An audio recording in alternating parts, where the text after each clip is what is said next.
রনি ভাই, একটু আসতে চাই আপনার কাছে। নির্বাচনের বাকি তো আর মাত্র কয়েকদিন, মানে ১ মাসও নেই। তো সেক্ষেত্রে এই যে মিডনাইট নির্বাচনের সংখ্যা কেন প্রকাশ করা হচ্ছে? প্রথমত হলো কি যে নির্বাচনটা অতীতে যেভাবে হয়েছে তাতে আমাদের দেশে ভালো নির্বাচন হওয়ার চাইতে মন্দ নির্বাচন বেশি হয়েছে। আর মন্দ নির্বাচনের ক্ষেত্রে ধরুন গতবার যে নির্বাচনটা হলো সেটা ২৪। তো ২৪-এর নির্বাচনেরটা এত খারাপ হয়েছে যেটা ১৮-র যারা নির্বাচনে কুশীলব ছিল তারা কল্পনাই করতে পারেনি যে ২৪ এত খারাপ হবে। আবার ১৮ মানে সনে সব খারাপের সংজ্ঞা পার করে ফেলেছে। রাইট, আবার ১৮ সনে নির্বাচনটা এত খারাপ হয়েছে ২০১৪ সনে যারা নির্বাচনে খারাপ কাজ করেছে তারা কল্পনাই করতে পারেনি যে এরকম একটা খারাপ নির্বাচন ১৮ সনে হতে পারে। ৮৬ সনে এরশাদ, মানে উনি তো খারাপ নির্বাচন করেছেন ৮৬-৮৮ সনে। তো সেই এরশাদ সাহেব এসে ১৪-তে ১৮-তে ২৪-এ তিনি রীতিমতো বেকুব হয়ে গেছেন যে হাউ ইট ইজ পসিবল, এও সম্ভব এই বাংলাদেশে। তো আমাদের দেশের যারা রাজনৈতিক দলগুলো তারা খুব ভালো করে জানে যে আমাদের দেশের ভালো যেটাকে সংস্কৃতি বলা হয়, কালচার, ভালো কালচার সাধারণত সাস্টেন করে না, আর এটা মানে প্র্যাকটিস না করলে এটা থাকে না, চলে যায়। আর মন্দ যে বিষয়গুলো সেগুলো প্র্যাকটিস করতে হয় না, এইগুলো অটো জেনারেট হতে থাকে। ফলে ওই যে রাতের ভোট, ব্যালট বাক্স ছিনতাই, ভোট জালিয়াতি থেকে শুরু করে ভোট সংক্রান্ত যত অনিয়ম অতীতে হয়েছে, এটা আগামীতে সুযোগ পেলে শুধু খারাপ হবে না, অতীতের সবগুলোর সাথে বেশি খারাপ হবে। এটা হলো স্বাভাবিক ফেনোমেনা। তো সেই কারণে জামাতে যারা নেতৃবৃন্দ রয়েছেন তারা তো এখন এই সময়টাতে খুব দুঃখের মধ্যে আছেন, তাদের কষ্টের কোনো সীমা নেই। আপনি যদি একবার কাউকে কোলে তুলেন, তারপর আবার কোল থেকে নামিয়ে দেন, একজন লোকের সামনে আপনি পোলাও কুরমা দিলেন, একটু পরে আবার তার সামনে থেকে পোলাও কুরমা নিয়ে সামনে কতগুলো গোবর দিয়ে দিলেন যে তুমি গোবর খাও, তখন ওই লোকের জন্য আসলে মৃত্যু, সে মনে করে আল্লাহ এই ঘটনা ঘটার আগে যদি আমার জীবনে মৃত্যু হতো তাহলে ভালো হতো। তো গত ১৭ মাস যাবৎ যখন জামাতের লোকজন যমুনাতে যেতেন, ওখানে সানাই বাজত, নহবত বাজত, ওখানের কোকিলরা গান গাইতো, বাগানের যত গোলাপ সেগুলো সব ফুটতো, অধীর আগ্রহে সেই যমুনার সবাই আহলান ওয়া সাহালান, আসুন আসুন হুজুর আসুন, এভাবে জামাতের লোকদেরকে পাত্তা দেওয়া হতো।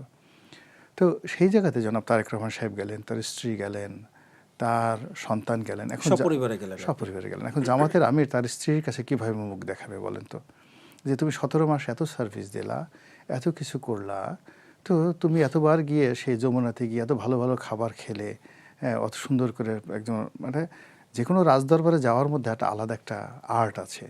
তো স্ত্রীরা বলে যে তো তুমি সেখানে গেলে, আমাকে তো নিয়ে গেলে না, অথবা ইনুস সাহেবকে তুমি এত সার্ভিস দিলে, তো তিনি তারেক রহমান সাহেবের স্ত্রীকে দাওয়াত করলেন, তার সন্তানকে দাওয়াত করলেন, তোমার কি স্ত্রী নেই, তোমার কি সন্তান নেই? তো এখন বেচারা চিন্তা করেন এই ধরনের কথাবার্তায় তাদের তো ভীষণ রকম মন খারাপ।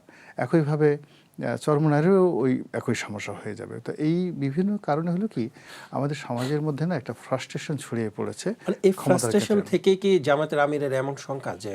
না, ফ্রাস্ট্রেশন থেকে নয়, ফ্রাস্ট্রেশন তিনি তার অভিজ্ঞতা থেকে এই কথাটা বলেছেন।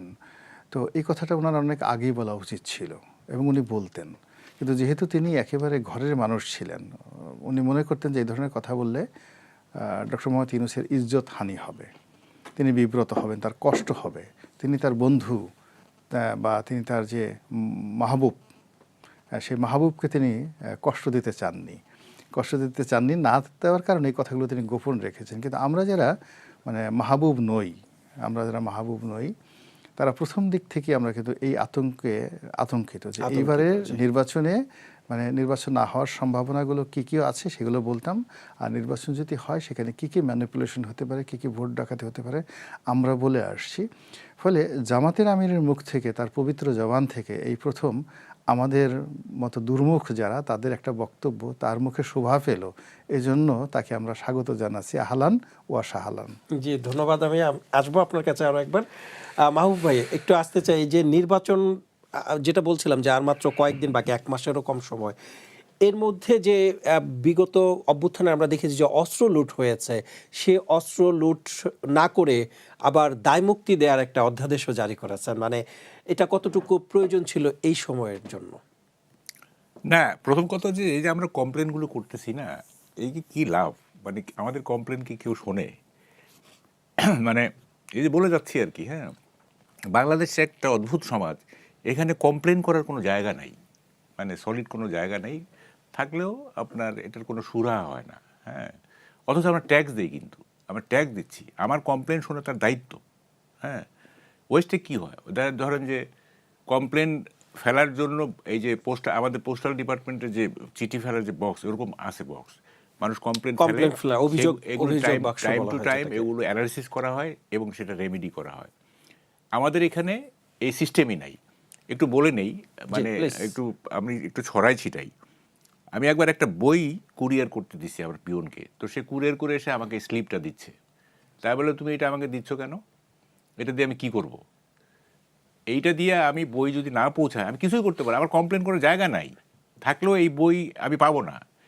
সুতরাং এটা আমার ভাগ্য, যদি বইটা পৌঁছে তাহলে এটা আমার ভাগ্য, না পৌঁছলে এটা আমার দুর্ভাগ্য। এবং বাংলাদেশে দেখেন সবার মূল্যায়ন হয়, সমালোচকদের কোনো মূল্যায়ন নাই। এটা কিন্তু অদ্ভুত ব্যাপার, হ্যাঁ। There is no statue erected for the critics. সবার মূর্তি আছে, দেখবেন ভাস্কর্য আছে, কোনো সমালোচকের স্ট্যাচু দেখছেন টু অনার দেম? না, ওয়েস্টে কিন্তু আছে। এটা বাংলাদেশে কিন্তু না আমরা না না, ওরকম দেখি না। সমালোচকদের কোনো মূল্য নাই, একেবারেই মূল্য নেই। তারা মনে করে নিন্দুক, সমালোচকদের মনে করে নিন্দুক।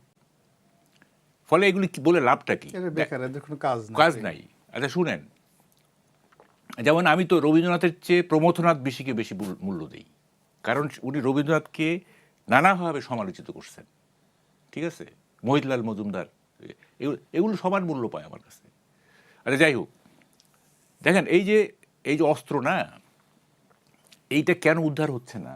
এটা রকেট সায়েন্স না, it's a common sense proposition, হ্যাঁ। কমন সেন্স দিয়ে বোঝা যায় কেন অস্ত্র হচ্ছে না। একটা দেখেন, এই যে পৃথিবীতে যত এভিল ওয়ার্ক হয় না, evil works are not carried out by the gunman with shabby dress, these are carried out by people with suits sitting behind a desk. এই যে অপকর্মগুলি যে হয়, এই যে মানে অস্ত্রভিত্তিক, এগুলি কিন্তু গানম্যানরা করে না, মানে মলিন ড্রেসের গানম্যানরা করে না। কারা করে? মূলে কারা? ছদ্মবেশে যারা থাকে। স্যুট পরা, কিসের ছদ্মবেশে? স্যুট পরা ভদ্রলোকরা যারা ডেস্কের এই পাশে বসে থাকে, তারা ডিসাইড করে যে সমাজ কিভাবে চলবে, তারাই গানম্যানকে ডিকটেট করে, ঠিক আছে। গানম্যানের কোনো দোষ নাই, ঠিক আছে। তো কেন অস্ত্র উদ্ধার হচ্ছে না যে এই যে স্যুট পরা লোকগুলো বসে আছে টেবিলের এই পারে, তারা চাচ্ছে না যে অস্ত্র উদ্ধার হোক। এটা না চাওয়ার কারণটা কি হতে পারে, আপনার পর্যবেক্ষণ কি বলে? আরে এই সোসাইটিকে রেস্টলেস করার জন্য একটা পরিকল্পনা চলতেছে। এই সোসাইটি যাতে অস্থির থাকে, এই সোসাইটি যাতে সুস্থির হতে না পারে, এই সোসাইটিতে যাতে রাজনীতির জটিলতা মানে জট যাতে না খুলে, এরকম একটা গ্রুপ কিন্তু আছে।